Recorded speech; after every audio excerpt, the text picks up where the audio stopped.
नमस्कार, मेरा नाम है विवेक सिंह और एक नई कहानी में आपका स्वागत करता हूँ। आज की हमारी जो कहानी है वो महाकुंभ के ऊपर होने वाली है। जी हाँ, महाकुंभ में आपने खबरें सुनी होंगी पिछले कुछ घंटों में कि महाकुंभ में एक आग लग गई, बहुत बड़ी आग। हालांकि इसमें किसी का जान माल का नुकसान नहीं हुआ, लेकिन आखिर ये आग लगी कैसे? क्या किसी की साजिश थी या किसी की दुश्मनी किसी से थी? क्या है पूरी कहानी, क्या पूरी इनसाइड स्टोरी है, वो मैं इस कहानी के माध्यम से आज आपको बताने की और समझाने की कोशिश करूंगा। इस कुंभ मेला कितना महत्वपूर्ण है और ये महाकुंभ मेला जो है तो कितने खर्चे हुए, क्या सिक्योरिटी है और फिर भी इतनी सिक्योरिटी होने के बाद ये आग कैसे लगी, तमाम चीजें बताऊंगा। तो इस कहानी के अंत तक बने रहिएगा। मैं कहानी शुरू करता हूँ। देखिए, आज की जो कहानी जो महाकुंभ मेले की कहानी है, जो ये तकरीबन 144 साल के बाद लगी है। इसके अगर बजट की बात करूं तो गवर्नमेंट का जो बजट था हर बार कुंभ लगने का उससे ज्यादा है। इस बार का जो बजट है वो लगभग 7,000 करोड़ है। 7,000 करोड़ इस बजट को इस्तेमाल केवल 45 दिनों के अंदर किया जाएगा। ये इसके लिए आपको तमाम चीजें सिक्योरिटी मुहैया कराई जाएगी, रहने खाने व्यवस्था दी जाएगी, तमाम चीजें। अच्छा, मैं टेंट की बात करूं तो वहां पे लगने वाले टेंट में तकरीबन उम्मीद किया जा रहा है कि वहां पे तमाम टेंट लगेंगे, उसमें लगभग जो महाकुंभ मेले में लोग आएंगे उनकी जो संख्या है वो 40 करोड़ तक की हो सकती है। इसमें तमाम धर्मगुरु, तमाम लोग जो सनातन धर्म से रिलेटेड है, रिश्ता रखते हैं, वो लोग आएंगे। इसमें बड़े बड़े लोग आएंगे और छोटे से बड़े हर लोगों का एक अलग तरीके से ध्यान रखा जाएगा। बताया जाए कि हर बार की अपेक्षा में इस बार जो जमीन या फिर जो एरिया है वो काफी बढ़ाया गया है। इस बार 40 वर्ग किलोमीटर के एरिया को महाकुंभ के लिए इस्तेमाल करने के लिए या पूजा करने के लिए कह सकते हैं, उन्हें रखा गया है। देखिए, तकरीबन कह सकते हैं इस बार पहले 18 पुलें लगभग थी, लेकिन इस बार 30 पुलों का ध्यान रखा गया है इस महाकुंभ मेले में। इसके बाद लगभग 12,000 सिक्योरिटी के नाम पे 12,000 तैनात है सिक्योरिटी वाले, जो कि एक कहीं ना कहीं एक तिहाई जनसंख्या को वो लोग मैनेज करेंगे, कहीं कुछ गलती ना हो या कुछ गलत ना हो जाए। हर एक शख्स का ख्याल रखना भारत के गवर्नमेंट की जिम्मेदारी है, वहां की जिम्मेदारी है जहाँ पे ये लगा हुआ है। इसके बाद लगभग 56 थानों का निर्माण किया है, 25 थाने बनाए गए। उसके बाद और लोगों को आने जाने में सुविधा ना हो, इसके लिए तकरीबन 3,000 स्पेशल ट्रेन चलवाई गई ताकि भारत के हर एक कोने से हर लोग आ सके। इसके बाद लगभग 7,000 बसें को चलवाया गया। इसमें कुछ लग्जरियस बस थी, एसी वाली, कुछ नॉर्मल बसेस थी। इसलिए कि अगर कहीं ट्रेन नहीं जा पाती है तो वहाँ पे बसें जाए और जो लोग आना चाहते हैं, जो लोग यहाँ पे रहना चाहते हैं, वो आए, रहे और महाकुंभ मेले में अपना योगदान दे। इसके बाद कहा गया और बताया गया कि लगभग 391 करोड़ रुपए सिर्फ वहां इलेक्ट्रिसिटी लेने में लगी, यानी कि वहां की इलेक्ट्रिसिटी पे 391 करोड़ खर्च किए गए ताकि दिन हो या रात किसी भी पब्लिक या किसी भी जनता को असुविधा ना हो, वहां पे लाइट ना कटे तो उजाला रहे। टेंट की बात करूं तो यहाँ पे कई टेंट लगे हुए हैं, राइट, लोगों को रहने के लिए। इसमें भी तरह तरह के टेंट लगे हुए हैं। अगर टेंट की बात करूं तो उसकी कीमत 20,000 से 40,000 भी है, जो कि आम लोगों के लिए, नॉर्मल लोगों के लिए है।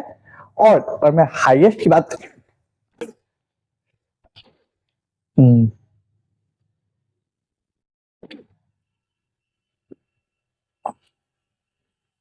और अगर मैं हाईएस्ट की बात करूं तो एक सुपर लग्जरियस, एक नहीं मतलब कई है, और सुपर लग्जरियस टेंट, इसमें और लगभग 2 लाख रुपए लग रहे हैं। सोचिए, एक सुपर लग्जरियस टेंट जिसमें आपके अंदर रूम, बाथरूम, सभी चीजें आपको मिलेगी, क्योंकि वहां टेंट के 2 लाख लग रहे हैं और सबसे कम जो टेंट है तकरीबन शायद 20,000 का है।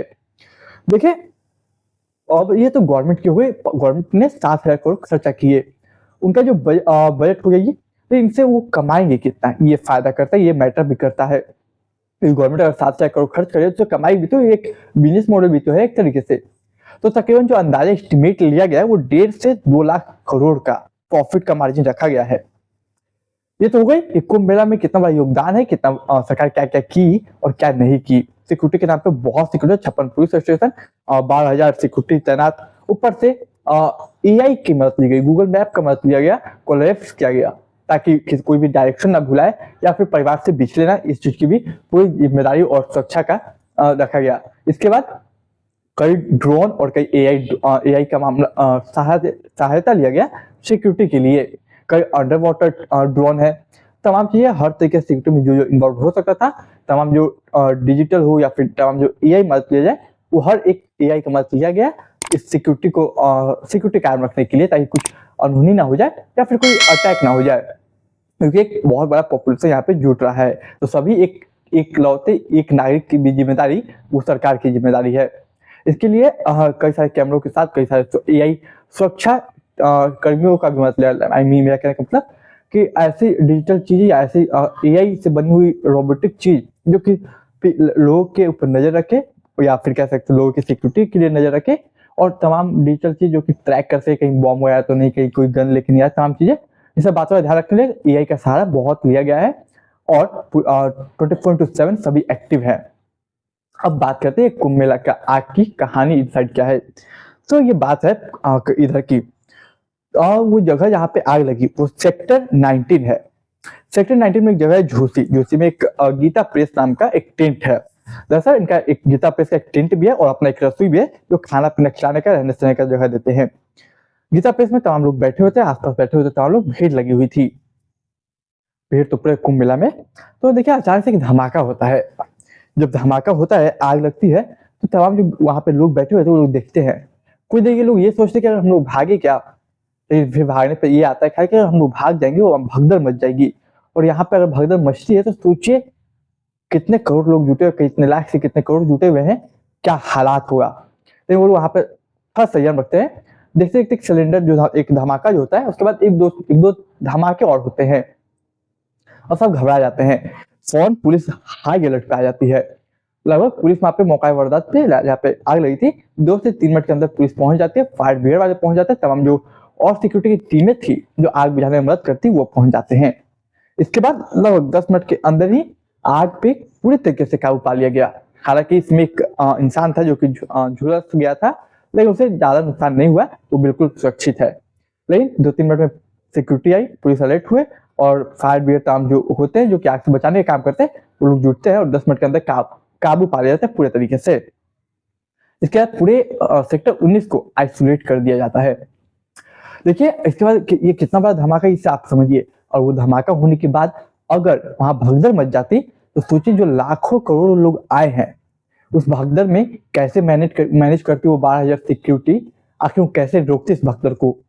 और ये भगदड़ मच जाती तो कितना बड़ा नुकसान होता, कितने लाख लोगों का जान मार का नुकसान हो सकता था। क्योंकि भगदड़ आप नॉर्मली सुनते होंगे कि अगर रावण जलता है दीपावली वगैरह के बाद तो कितने भगदड़ में कितने लोग मारे जाते हैं, कितने लोग घायल हो जाते हैं। सोचिए यहाँ पे लाखों और करोड़ों में लोग जुटे हों, वहां भगदड़ मच जाए तो कैसा क्या हालात होगा और क्या सिक्योरिटी काबू कर पाती। ये कई सवाल है कि ये आग लगी या लगाई गई या फिर किसी और की साजिश थी, क्या कोई ये हमला था। तो देखिए इसके बेसिस पे 2 थ्योरी निकल के आए। सबसे पहले गीता प्रेस वाले से बात किया गया, उनका कहना है, उनसे पूछा गया कि क्या आपकी लापरवाही थी, आपके टेंट वाली तमाम चीजें। वो लोगों ने डायरेक्ट पल्ला झाड़ लिया और कहा कि हमारे इसमें कोई लापरवाही नहीं, बगल से एक कुछ जलता हुआ चीज आया हमारे टेंट में, वही आया जलता हुआ जिसकी वजह से हमारे टेंट में ब्लास्ट हुआ। वो ब्लास्ट होने की वजह से जो आग फैली, फिर एक 2 सिलेंडर और ब्लास्ट हुआ जिसकी वजह से इतनी सारी आगे लग गई। हालांकि वही एक दूसरा थ्योरी ये भी कह रहा है जो कि लोगों ने बोला कि नहीं ये आग जो है वो गीता टेंट में लगी थी पहली बार और गीता टेंट वाले बस बातों को छुपा रहे हैं।